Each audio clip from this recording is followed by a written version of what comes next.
بسم اللہ الرحمن الرحیم۔ السلام علیکہ یا صاحب العصر والزمان۔ جناب زینب کبریٰ خیمہ سجاد علیہ السلام کے قریب۔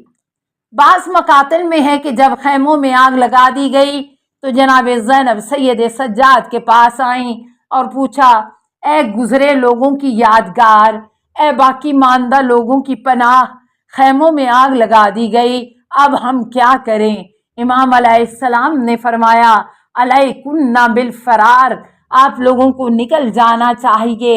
تمام اہل حرم اور بچے روتے چلاتے خیموں سے نکل پڑے اور صحرا کا رخ کیا، لیکن جناب زینب وہیں رہ گئیں۔ وہ امام سجاد کے بستر کے قریب کھڑی دیکھ رہی تھیں اور امام کو بیماری کی شدت کی وجہ سے نکلنے کی طاقت نہیں تھی۔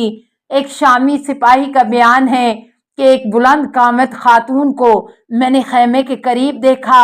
اس خیمے کے چاروں طرف آگ کے شعلے بلند تھے۔ وہ خاتون کبھی داہنے، کبھی بائیں اور کبھی آسمان کی طرف دیکھ رہی تھی۔ کرب و اضطراب کی وجہ سے بار بار ہاتھ مل رہی تھی۔ کبھی اس خیمے کے اندر جاتی تھی اور کبھی باہر آ جاتی تھی۔ میں تیزی سے ان کے قریب گیا اور پوچھا، اے خاتون، کیا آپ آگ کے شعلے نہیں دیکھ رہی ہیں؟ دوسری عورتوں کی طرح صحرا کی طرف کیوں نہیں چلی جاتی؟ آپ نے روتے ہوئے جواب دیا، یا شیخ، انا لنا علیلا فی الخیمۃ وہو لا یتمکن من الجلوس والنہوض فکیف افارقہ۔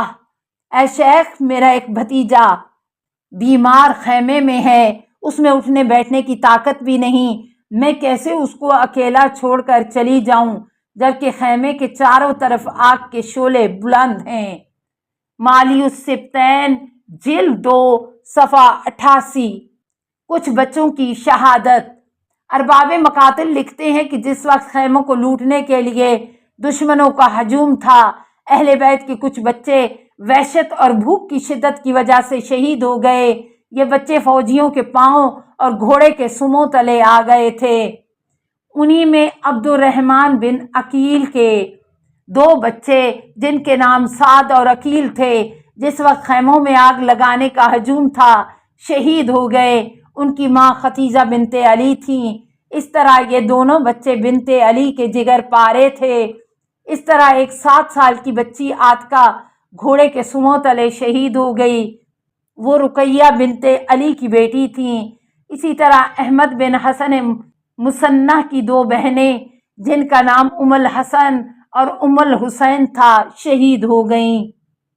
موالی السبتین جلد 2 صفحہ 88۔ نمبر 3، سارباں کا ظلم۔ امام حسین علیہ السلام کے دل خراش مصائب میں ساربان کا ظلم بھی ہے۔ یہاں اسے بکھرے انداز میں بیان کیا جاتا ہے۔ امام سجاد علیہ السلام کے صحابی سعید بن مسیب کا بیان ہے کہ میں بعد شہادت حسین 1 سال حج کے لیے مکہ گیا۔ ناگاہ میں نے ایک شخص کو دیکھا کہ اس کے ہاتھ کٹے ہوئے تھے، اس کی شکل تاریک رات کی طرح سیاہ ہے۔ وہ کعبہ کا پردہ پکڑے اس طرح دعا کر رہا تھا، اے خدائے کعبہ، مجھے بخش دے، اگرچہ مجھے گمان ہے کہ تو نہ بخشے گا، چاہے تو زمین و آسمان اور تمام مخلوقات کو بخش دے، کیونکہ میرا گناہ بڑا سنگین ہے۔ سعید کہتے ہیں کہ میں اور بہت سے لوگ اس کے پاس گئے اور کہا کہ تف ہے تجھ پر، تو ابلیس ہے، تجھے کسی حال میں بھی خدا کی رحمت سے مایوس نہیں ہونا چاہیے، تو کون ہے اور تیرا گناہ کیا ہے؟ وہ رو کر بولا، میں خود اپنے گناہ کو پہچانتا ہوں۔ ہم لوگوں نے کہا، اپنے گناہ ہم سے بیان کرو۔ اس نے کہا، میں امام حسین علیہ السلام کے اونٹ کا ساربان تھا۔ امام حسین علیہ السلام کے ہمراہ مدینے سے عراق آیا۔ مجھے معلوم تھا کہ امام علیہ السلام کا کمر بند بہت قیمتی ہے۔ روایت ہے کہ یہ کمر بند ساسانی دربار سے یزدجرد نے امام حسین علیہ السلام کی شہربانوں سے شادی کے موقع پر بھیجا تھا۔ میری تمنا تھی کہ کسی طرح یہ کمر بند میرے ہاتھ لگے، یہاں تک کہ ہم کربلا پہنچ گئے اور شہادت امام حسین علیہ السلام کا واقعہ پیش آیا۔ خیال رہے کہ اس ساربان کا نام بریدہ بن وائل تھا اور اس نے نصرت امام حسین سے انکار کیا تھا۔ عاشور کے دن کربلا سے کسی دوسری جگہ جا کر روپوش ہو گیا تھا۔ میں نے خود کو روپوش کر لیا تھا، یہاں تک کہ 11ویں کی شب آئی۔ میں نے اس قیمتی ہزار بند کی تما میں رات کی تاریکی سے فائدہ اٹھاتے ہوئے شہداء کی لاشوں کے درمیان آیا جو پارا پارا تھے۔ میں نے ڈھونڈ کر جسد امام حسین کو تلاش کر لیا۔ بدبختی اور خواہش مجھ پر مسلط تھی۔ میں نے امام کا کمر بند شلوار سے نکالنے لگا۔ میں نے سمجھ لیا کہ کمر بند میں گریں زیادہ پڑی ہیں۔ میں نے گرہ کھولی۔ ناگاہ امام حسین علیہ السلام کا ہاتھ حرکت میں آیا اور اپنا جامہ مضبوطی سے تھام لیا۔ میں نے ان کے کمر بند سے ان کا ہاتھ ہٹانے کی بہت کوشش کی لیکن کامیاب نہ ہو سکا۔ میری خواہش نفس نے خباثت میں اس کی تدبیر سوچی کہ کسی وسیلے سے امام کا ہاتھ قطع کروں۔ وہیں ایک ٹوٹی ہوئی تلوار پڑی تھی، اسی سے امام کا ہاتھ قطع کیا۔ پھر اپنا ہاتھ بڑھا کر کمر بند کی گرہ کھولنی چاہی۔ ناگاہ امام کا بایاں ہاتھ حرکت میں آیا اور گرہ کو مضبوطی سے پکڑ لیا۔